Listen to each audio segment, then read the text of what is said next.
What's up, wrestling fans, trading card collectors? Welcome to Wrestling with Cards. I'm your host, Zhan Morning. You can find me all over social media at Zhan Morning. Today's video is a little bit of an interesting one. I've got Paul Anand from the Wrestling Card Price Guide back on the show today. If you missed our first conversation, you can go check out that interview there. And when you're done watching that video, or you're done watching this video, make sure to head over to the Wrestling Card Price Guide. Such a fantastic tool to use when you're looking up information and pricing on wrestling cards. But this video is looking at an interesting project and some interesting homework that Paul did, comparing the 1982-83 Wrestling All-Stars cards with the now famous 98-99 Topps WCW on-card autograph cards. We've seen huge gains in popularity and pricing of both sets. We go over some of the pricing of mostly the raw versions of the cards. There's a lot more of these cards that are not graded than there are graded, I think.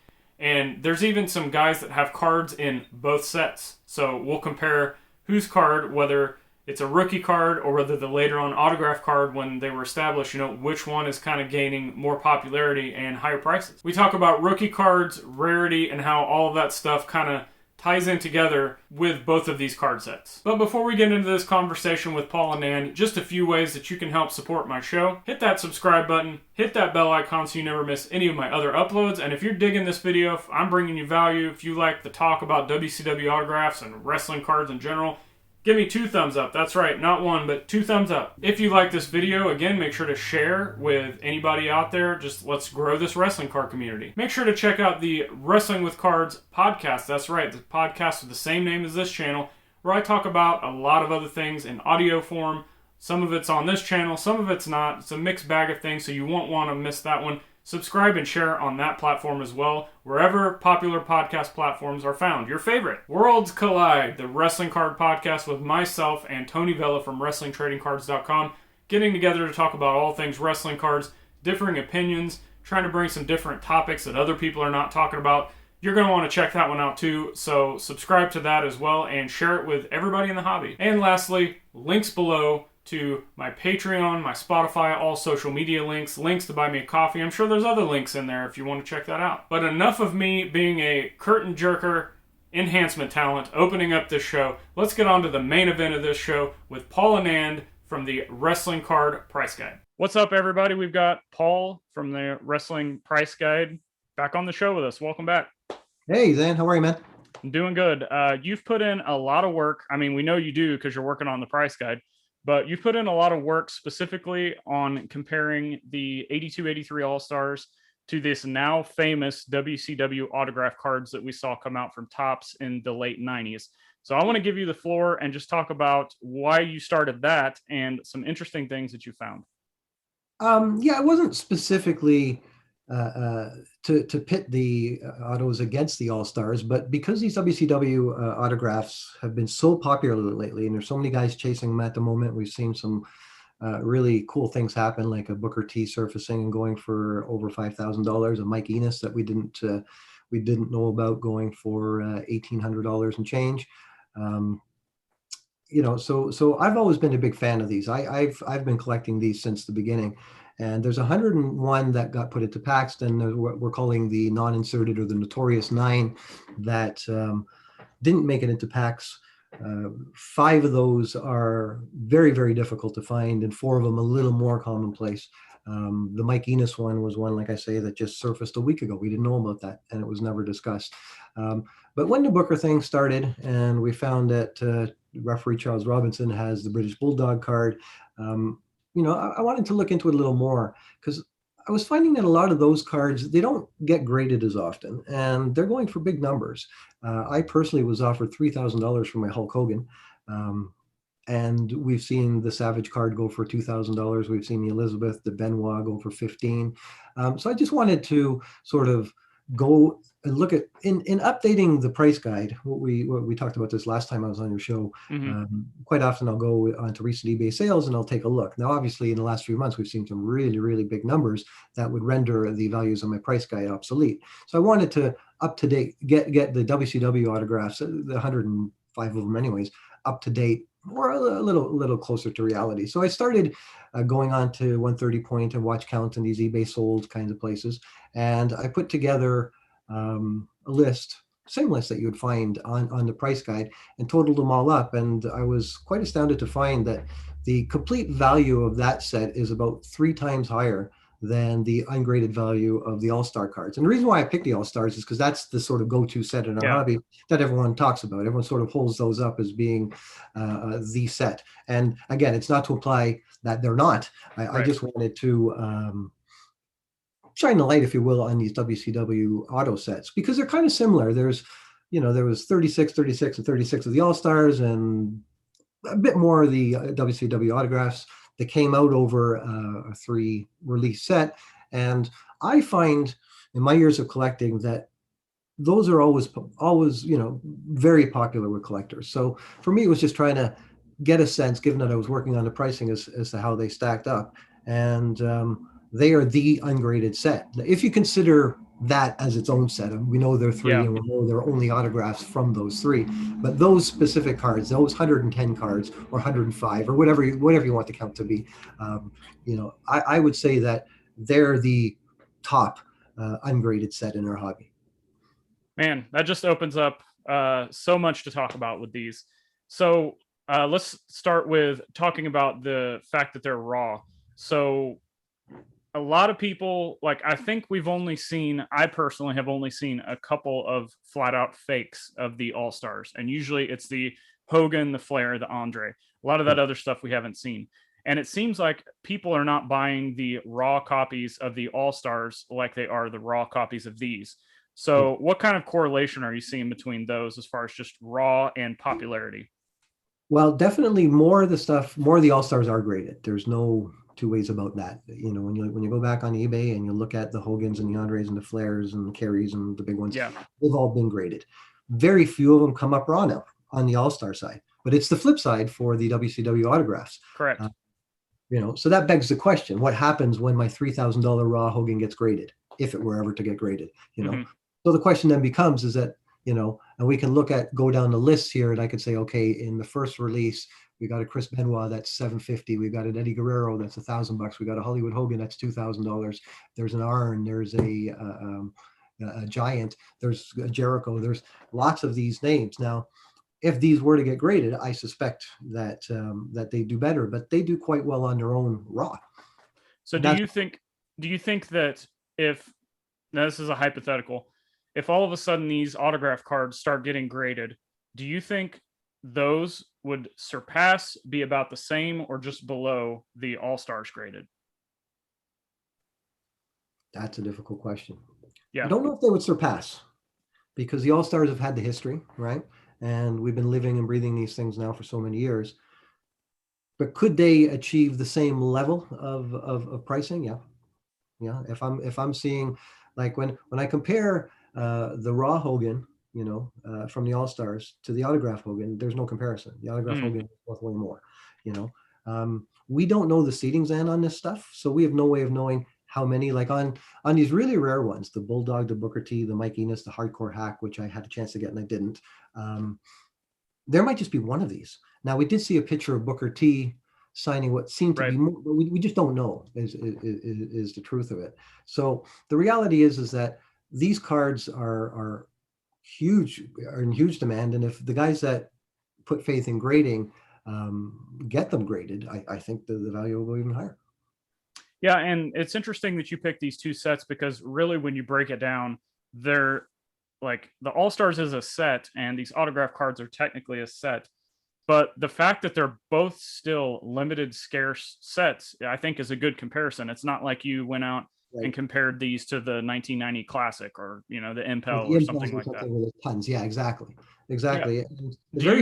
Do you have an exact print run? Because I've never found this out. I think David Peck may have mentioned it. Is there a print run on the All-Star set that we know of? I don't know. That'd be a question for David. I don't know. So once again, you're looking at two sets that just really don't. We've got so much mystery within both of these sets. Well, like the question is how many raw Hogan All-Star cards are there versus the raw autographs? And I would think that there's more All-Stars than autographs, but I don't know that for a fact. Right. We don't know how many there are.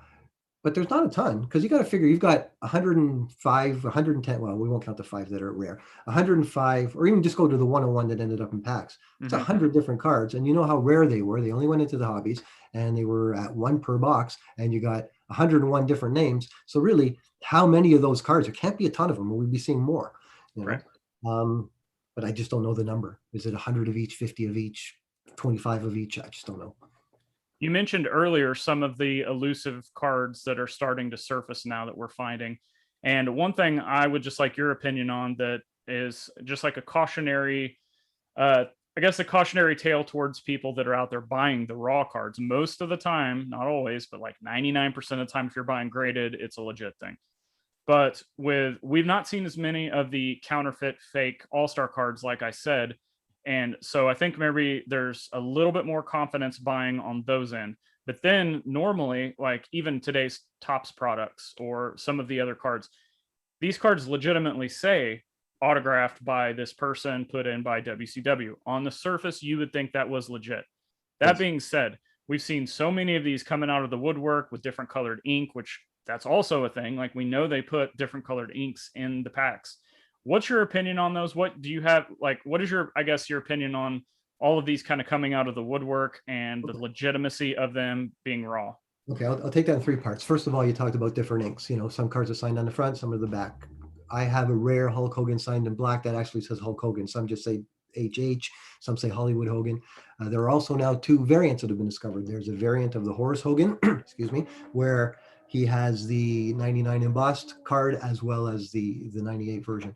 The second Booker that was unearthed was also a variant because it too had the 99 logo on it versus the 98.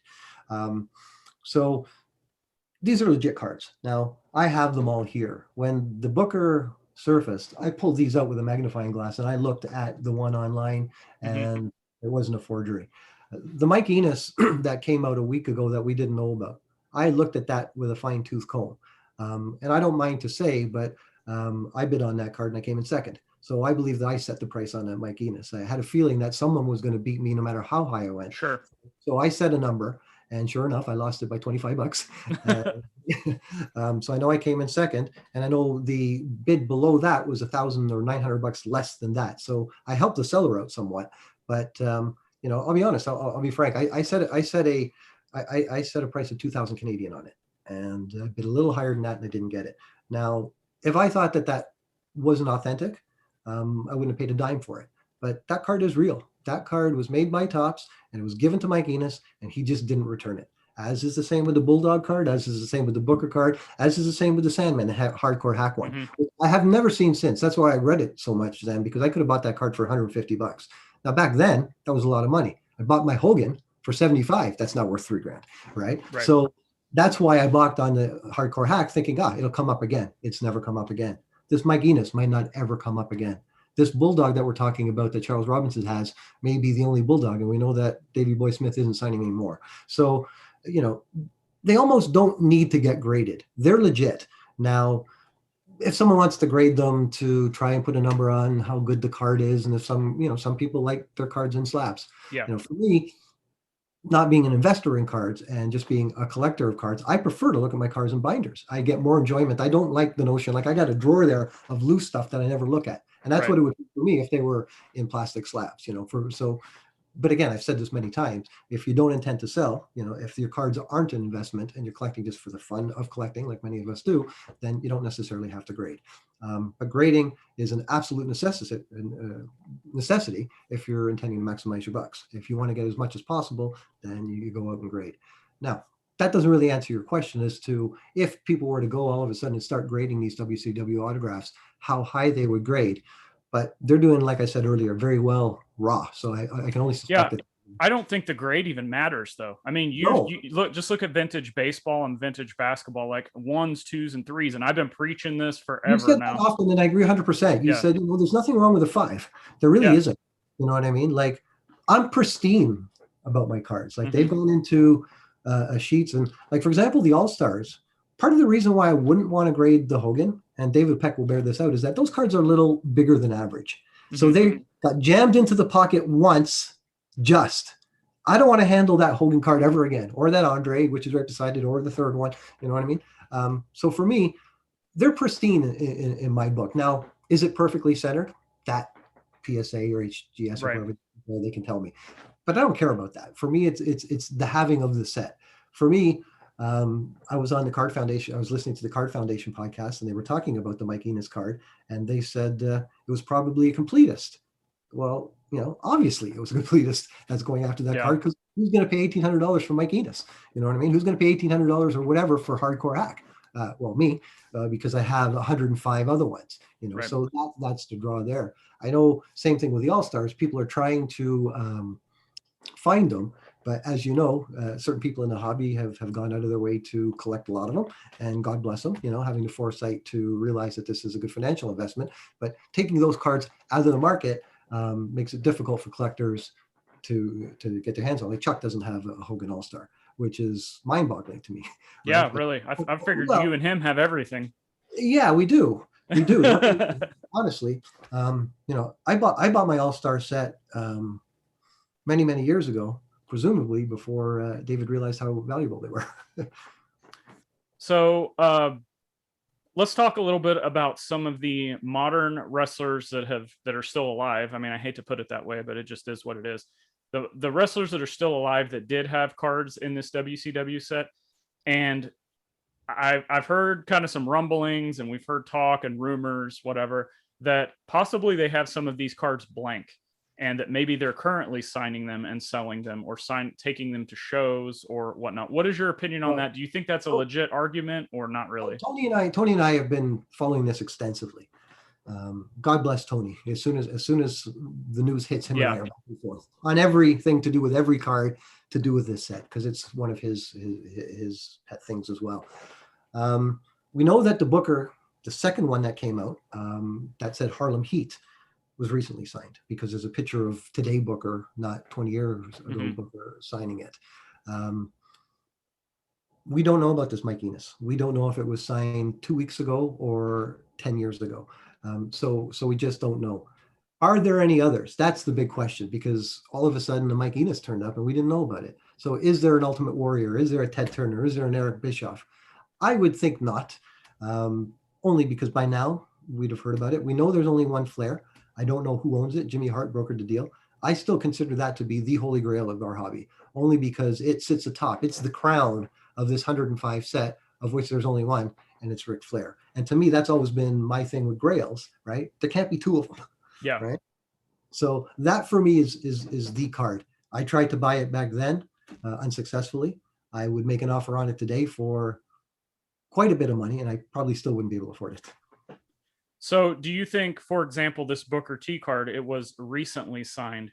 Yes. Even it's a legitimate card, but it's not signed as in when it was supposed to be. What do you think? What do you think I guess, what is your opinion if you're a buyer? Do you have a preference over one or the other, or is it mainly the card itself? I don't. I want the card. I want number 106. Then I want number 107. Then I want number 108. So it doesn't matter if it's a blank card or if it was signed today. No, I would prefer the one that sold for $5,300 is one that's been kicking around for the last year. Yeah. So that's the one I really would want. But I just couldn't bring myself to pay $5,000 for that card. I can't bring myself to pay $5,000 for the British Bulldog card. I think I could get it for that, but $5,000 is a lot of money. It is a lot. $2,000 is a lot for a Mike Enos, but there was something kind of nifty about saying, hey, check out this Mike Enos. It's kind of like the hurricane mask. Yeah. What, a hurricane card? Yeah, a hurricane card. You know what I mean? Sometimes that's just how it goes. So, the purview of the big money is always the GOATs, right? The Rocks, the Hogans, the Austins. But isn't it nice to say, hey, here's an Enos that's worth $2,000. Here's a Hurricane that's worth quite a bit. Here's a Farouk that's worth because of his knee brace. But for me, no, I would just want the card. But that might be the case for everybody. Like some people, the guy that tried to buy my Hogan, for example, specifically wanted the way mine was autographed because I know it's rare. I saw a posting this week of a giant with a thumbprint. I guess he put his thumb on the ink, and that caused a little bit of a mark on the card. That's going to give it value, I believe. Right. These variants, if they signed in different color ink. Sonny Ono only signed a few on the front. Most of them were on the back. So these are the little things that matter collectors. For me, being a completist, I just want a card. I don't need two. I don't need, it's signed 9 different ways. It's like parallels with me. Once I have the card, I don't need, the orange one, then the green one, then the silver one. Mhm. But for some people, that's a big deal. Well, for Right. plain collectors, certainly. To do rainbows, certainly. But I'll tell you honestly, complete parallel sets haven't held their value. Like if I go to my Fleer, the first one, WrestleMania from 2001, Yeah. the Championship Gold, the parallel set that came with the same thing and it just had a little bit of foil on top, it's maybe $100. So it's not through the roof, is my point. A lot of the Fleer stuff, I have the first complete parallel set, and they're just not that big a deal. The ones of one certainly are. If you get a Yeah, red of course. one of someone like an Alexa Bliss or someone that matters, then yes. But for me, and again, that's a Paul thing, that I just want one of the card to make the wall here, and that's it. But like you've said many times, there's many different ways of collecting, and there's no right way. And like we were talking on the last time we got together, what floats your boat, man? Like what gives you Right. the most fun? And this All-Star set, I can tell it's not just me and Tony. There's a lot of people that are really digging it, just on Twitter, just on the buzz, people uploading their cards as they're getting them. And it's great. And some of these guys are only a couple dozen in.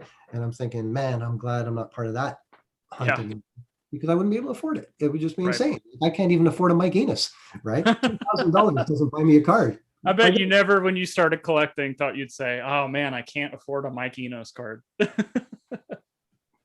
You would have had to remind me that he was one of the Beverly Brothers. That's where I was at with Mike Enos, Zhan, to be honest. See, and it's funny when that was brought up, I immediately went to AWA Destruction Crew. Right. Like if you would Minnesota Wrecking Crew, I have a memory of that too. Yeah. Again, though, we didn't get AWA up here. Toronto, we were Mid-South and NWA until Vince took over, and that's what it was. You had to, I've watched a lot of stuff since on the network and on YouTube and such, and I've seen some of these older things, but at the time I wouldn't have known who they were. But same thing with Hardcore Hack, Yeah. A lot of the lesser names, like I'm just looking now, Hector Garza, $40, Glacier, $40, Ciclope, $40, like big numbers. Well, and that brings up another good point that Rob England's talked about on my show, and I've heard him say it elsewhere. The market doesn't have to have a huge market; it just has to have a market. And you've hit the nail right on the head with these cards. It's like real estate, multiple offers. I just need 2 people to want the house. Yep. Not 10, just 2, and I'm going to get more. Right. Yep. So that's what it is. It was a thing that was going on for a long time. Whereas I'd be trying to buy a card, and then I'd lose, and then I'd get the next one. And it was only years later that Chuck and I realized that we were beating each other up along the way, unknown to each other. Just trying to build our collections. Right. So now, for example, we share information. Hey, this is out, that's out. So that if there's only one of them, and I know that he's pointed it out, that means he's buying it. Right. But yeah, and Chuck and I aren't the only completists. We're the 2 biggest, I believe, in the hobby. But there are a lot of guys that are out there trying to. Nick's another guy, Nick Kaufman, that's trying to go back and collect a lot of this stuff after the fact, and it's fun because a lot of this stuff is still gettable, more expensive now, but safer than 95 paninis. No one's getting those. You're good. And the other set I have to mention, just because I don't have it, is 1979 Rax roast beef. I think David has that set, and that's it. I believe. Well, there's a bunch of cards kicking around with someone else now, and he wants $4,500 for a partial set. And if that's the case, then I'm going to try and just try and get like a few. Like I would really like to get the Prince Tonga one. That would be one in particular, because I don't know if you know the story on him, but he's got a reputation as being like a legit badass guy. Right. JBL has said it many times, and on the Dark Side of the Ring last week, there was Too Cold Scorpio talking about what a tough guy he was and how he beat up Hawk. And I'm like, really? On your best day, I don't think you can take Hawk. So I went and I learned about Flash Funk, Too Cold Scorpio, and he actually was a legit, street tough. And he was quoted as saying that I'm the toughest guy in wrestling that wasn't born in Tonga. Right? So that's the second time I heard it. And then the third time was I heard a story that during the WCW invasion angle, when Triple H and those guys got on the tank and they went to the other arena, Vince's instructions were, okay, go. But if they raise that door and Haku's there, get out of there. So for me, I'd like to get that Rax roast beef Haku card at a minimum. I don't think I'm ever going to get the set. And but I never thought I'd get the Panini set. And all of a sudden, I did. I knew it was out there. I knew who had it. I just didn't think we'd come to a meeting in the mind, so we did. So I guess it's just like wrestling in general. Never say never, because you never know what could happen. And next week, another All-Star might turn up that we're not aware of. You know, because some people, I've heard Vampiro mentioned. I've never Yeah. seen a Vampiro card. You know, we have to see it. But when Actually, that brings up a really good point. Have you seen there's a couple of combo cards that have tag teams on them? To my Yes. knowledge, they're not legitimate cards, No. but they look exactly the same. What can you tell people that are looking at these to try to They don't look exactly the same. Like if you look at them carefully, and it doesn't take much to spot that they're not right. When the Booker card came out and the Bulldog and the Enos, and you look at those compared to the 100 other ones that have been produced, you're looking at these going, man, if this is a forgery, this is one heck of a forgery. Like this is exact. Whereas those ones is not the case at all. The gradients aren't right, the colors aren't right, the fonts are small. And then of course, when you flip it and you look at the rear, none of that stuff is on the back. And that's really how you can tell on those cards is the flip side. When you look at the small print, when you look at the spacing, you know, if someone's going to go to that effort to contraband a card, I doubt it's going to get by me and Tony, because we're looking at this. I just wanted to get that out and get your opinion on it, just to be cautionary to anybody out there looking at these. Like I wouldn't say that I would never buy such a thing. You know, I wouldn't pay big money for it, but just to have, like I buy. Oh yeah. And this is something else that you've talked about and we've squirted around the hobby is unofficial cards, you know, and I list them on my site and I collect them. I do note that they're unofficial, but if they're made and they're out there, like I'm quite happy that I bought the 2 unofficial AEW sets, right? Because I have them, you know, like you've got a bunch of the Ring of Honors, right? The all-ins, you know, so I'm pretty sure you're glad that you have those. Yeah. Even though they might not, those ones might actually be official, but you know, like for example, there was a WCW set last year that someone made in the UK, and they were beautiful cards, but clearly the guy had no rights, but he made them, and I bought them, and I listed them. Hey, they're out there. They're legit cards. Listen, if I'm listing something from Russia, it's contraband. If I'm listing something from China, good chance it's contraband, or India. Those Konami, the ones, the insider knockoffs, you know, they weren't tops. So Mexican stuff, and you can tell usually by how badly they mispronounce the names of the performers. But the reality is that this stuff gets made and bought and sold, and there is some value to it. But not in the context of what we're talking about, the official autographs. You know, this is a known, verified, collectible set that we in the hobby have collected and are continuing to collect. Whereas these secondary ones people are making, I think they're more for fun. And I have to believe they know that that's what they're for. They're not trying to put them off as being a legit thing. If they are, they're going to get caught because it's quite obvious they're not real. Sure. Okay, so I've put together a few things based on your spreadsheet. And I'm going to throw these comparisons at you and at everybody watching this. And I just like to get your initial thoughts on these comparisons because I'm taking some liberties with some of the names here I used. But let's kick it off with Hulk Hogan. We've got the WCW autograph that you ballparked at around $2,000 in value. Okay. We've got the All-Stars Raw, and these are all Raw, by the way. Hulk Hogan All-Stars, which everybody calls the rookie card. You know how I feel about that. $500. So we're looking at a 4x value on the auto compared to this card that everybody chases. Again, both raw conditions. What's your thoughts? Well, again, it's very rare now to get a Hogan Raw of the All-Stars. Most of them have been graded at this point. It speaks to the fact that, as we said earlier, not a lot of these WCW cards have been graded. But which card is the more valuable card? I would say the WCW. We know people that would disagree with us. It's interesting though, and it just brings home the fact that, you know, I like to talk about all the time. I think so many people get caught up in just getting the rookie cards. Here's an example of a card that's not a rookie card that on the surface is just as important as this rookie card. It's his first signed card. Yeah. Just like that ringside rarity card he has. It's like the first wrestling relic card. And people just kind of don't even think about it. No, it's only a $75 card. Yeah, it's nuts. Yeah, but some of these other ones are more. All right, let's go with Jimmy Hart. We've got the WCW autograph around $75 and his All-Star card around $40. Thoughts? Yeah, so not a huge difference. I'm sure you're going to get some that equate to each other, but by and large, the lesser known people in the All-Stars are worth less than the lesser known people in the autograph. Mm-hmm. Yeah, I think this is the Hogan one. Honestly, I'm on the fence on because like I have some of the All-Stars, and if I didn't have them, and I had the auto, it's a tough choice. I would like one of each, to be honest. With the Right. Jimmy Hart, it's strictly be the auto, and that's just because I like the card better. Just my opinion. Yeah. Okay, next card I got is Kurt Hennig, who we've got the WCW auto set at around 750 raw, and the raw All-Stars rookie card around $75. 10 times. Yeah, 10 times difference. It's nuts. Yeah, well, that's we talked about the Hogan, all right? After you take away the Notorious Nine and then lop off the Hogan, and your next tier down is your Savage and Elizabeth now. That's just been proven recently. Mm-hmm. Then you get into a whole bunch of guys, and I mentioned some of them earlier. Benoit being one of them, Mr. Perfect or Kurt Hennig being another. These guys are going to get big money. I'll just go through, just name off some of them, like some big numbers. For example, who's doing well is Tony Schiavone. Is a $200 card now. Oh yeah, with the podcast popularity, I'm sure. The Giant 150, Jericho 450, obviously Hogan. When you go to the second set, Bill Goldberg, Scott Hall, Bret Hart, what's this one? Rey Mysterio, and Rey Mysterio is one of the rare ones, one of the four.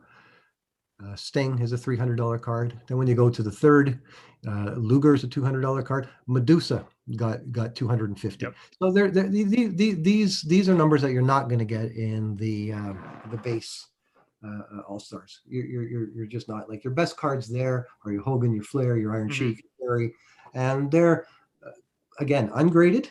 The Hogan's probably going to be the most valuable. Maybe someone pays $1,000 for that, but I don't think so. I think that the WCW autograph is going to get more. Yeah, and on the comparison, that's what I was trying to do, is just pull out some names that had cards in both sets or similar. The next one I have is Hacksaw Jim Duggan, $100 approximately for the auto, and only $40 for the All-Star. So you're looking at over double the value there. And then the last one I had fun with, Bobby Duncombe Jr. autograph, you've got around $50, which that seems really low to me now. Yeah, that's one of the rare four, actually. Right. But that, these numbers that I sent you are from recent sales. So right. Yeah, I would have thought more, but that's what it was. So if there was only one sale in the last, how it goes, 90 days, right. That's what I picked. Now again, the next one might easily trade for $100. Sure. And that's what I mentioned before, and I don't like the word volatility because it suggests something negative. Fluctuation, maybe. Fluctuation, the fact that it's a moving market, and like we said a moment ago, if you and I both want the same card at the same time, it's worth double. Right. Yep. So that was sorry, I left this off. My comparison with Bobby Duncombe Jr. was his dad, Bobby Duncombe. And that rookie card is only $10. I just had fun with that. And there's lots I'm looking now. Dino Bravo 15, Mike George, Bobo Brazil. Like, there's no $10, there's no $15, there's no $20 autographs. Maybe there might be 25, right. But I think the day after they're worth 40. You know what I mean? I don't think we're gonna see. Honestly, I think we're gonna get to a point where these WCW cards, even the worst conditioned, lowest name guy, you're not gonna find for under $100. Yeah. Or 50 at least. Yeah. And there's some there, like Hector Garza, $40, Che or Ciclope, $40. That I would think more, but yeah, it's just an interesting experiment to sort of look at them all. And again, I was doing it in conjunction with getting the price guide sort of up to date, because I'm trying to get the sets that people look at more often a little closer to reality.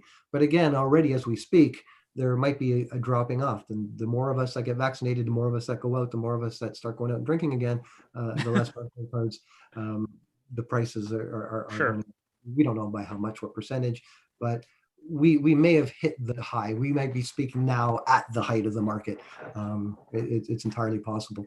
But certainly these autograph cards, just based on the daily interest on Twitter and the comments I get from my website, they're in big demand.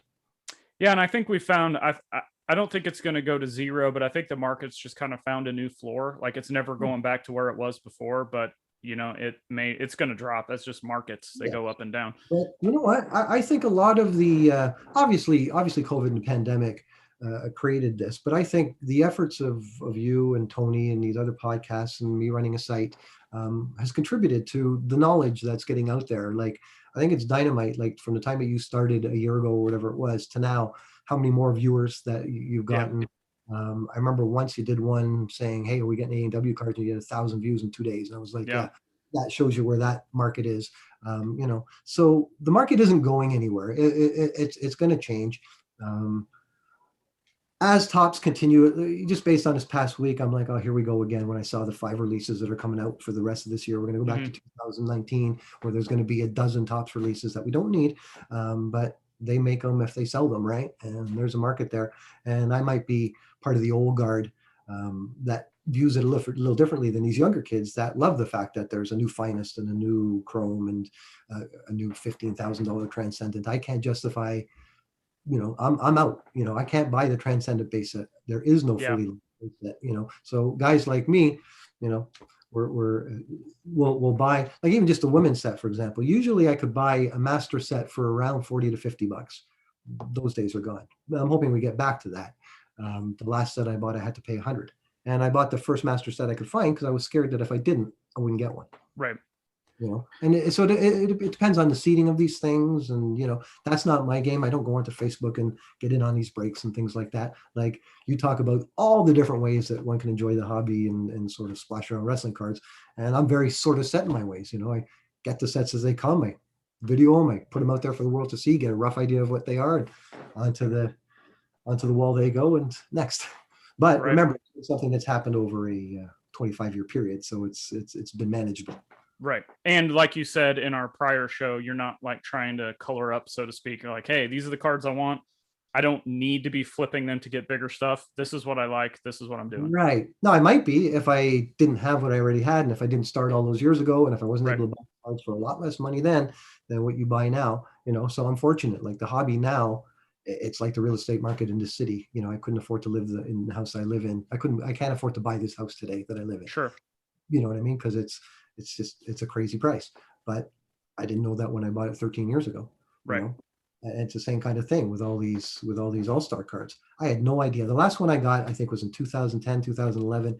It was the Scott Steiner. That was the hardest one for me to find. It was one of the original, or one of the 4 tricky ones. And I think I paid $200 for it. And I only paid $200 for it because it was the last one. Right? I was like, I'm done. Steal by today's standards. Wow. Yeah. Well, $2,000. Well, $1,800 doesn't buy you a Mike Enos. So yeah, exactly. Yeah. All right, so I'm gonna put you on the spot here as we're closing the show. Is there, whether it's a modern, whether it's vintage, is there a wrestling set, subset, insert set out there that you're seeing from the price guide standpoint that you think could ever maybe compete with the All-Stars and these autographs that we've talked about today, or something that's maybe just kind of getting up there? The FCW Slamorama series, the 2010, 2012, with Roman and Seth, and that crop of performers might approach an All-Stars. I'm just thinking about indie sets because that's what it would be, really. Nothing from the tops in the last 10 years, really. But to answer your question outright, no. No, I don't think there'll ever be a set like the All-Stars again. That was a point in time, and that's why they're so special. Yeah, I think your FCW, that's a good call. There's a lot of good names in there. I don't think it'll ever get to these, like you just said, but I think it's a really strong contender to be right there third. Yeah, and that first 2011 set, the one with Duke Rotundo, nobody has a set of those. I think when Tony interviewed Heath, he had his one. And everyone has their one, but I've never seen an assembly of those cards together. I've got a couple of them only. I don't even have complete sets of those, just pieces of them. Yeah, if you don't have them, that means they're definitely hard to get. Well, there's some, like, for example, when Topps Now came, I just said no. I said, like, I'm not going to be buying cards from Topps here in Canada one at a time. And, Chuck has had problems with them, but he's, God bless, he's persevered and he's built. It's a lot of patience you have to keep doing that. You do, and and he's looked after them. No, I'm sort of happy where I am with the hobby now. Like me personally, I'm very, very appreciative of everyone that comes to look at the price guide. We get somewhere in the neighborhood of 5,000 users a month. A good day is 200 different users. So there's people out there that's checking out the information and learning. And Chuck and I, we're just in the mindset that whatever we can give to the hobby, because it's been fun for us. So we'd want to give some of our knowledge and some of our experiences back, so that some of these young guys can say, "Oh, look, one day, you can end up with this." Right. Well, Paul, thank you for your time today, and thank you for all the information that you've put into the price guide, into this set. You too, all the work you do for the hobby, Thank you. all the time and energy you spent. And I just want to say you've got a real good handle on it. It's one thing to sort of present the content, but you've obviously got a technical aspect that you've figured out how to do this well and efficient. And the podcast, I really like the Worlds Collide, because you guys get right into the nitty gritty, and it's the kind of thing that I can listen to while I'm doing something else. And right. That kind of content for the diehards is really appreciated. So I don't know if you get told thank you often enough, but again, to you and Tony, congratulations and thank you for all the work that you continue to do for the hobby and for guys like me. Thank you for the kind words. We're just doing what you're doing, trying to get the information out there and building an audience, and most importantly of all, having fun. That's what it's all about. Fun. We'll see you next time. Let everybody know where they can find you before we get out of here. Don't forget the wrestlingcardpriceguide.com. Twitter, I'm card_guide or just wrestling card price guide. Check the site out if you're looking for a place to see what's came out in different years and just get an eye check. A lot of people go onto the site and they tell me, I love just going through your master set list and just scrolling through year after year. Don't even look at the prices, just see what's there. Then if they find a set they like, they'll go and they'll look at the video of the cards. And again, thanks to everyone that does that. It's a labor of love for me to put out, and I'm happy that people are using it, enjoying it, and getting something out of it. Thanks again for coming on the show and for all that hard work. And we'll get you on again sometime to talk about who knows what. There's endless amount of topics we could talk about. Never ends, does it? All right, brother. We'll see you soon. See ya. Wow. Some serious information dropped in this video. I want to say a huge thank you to Paul Anand for coming back on the show from the Wrestling Card Price Guide.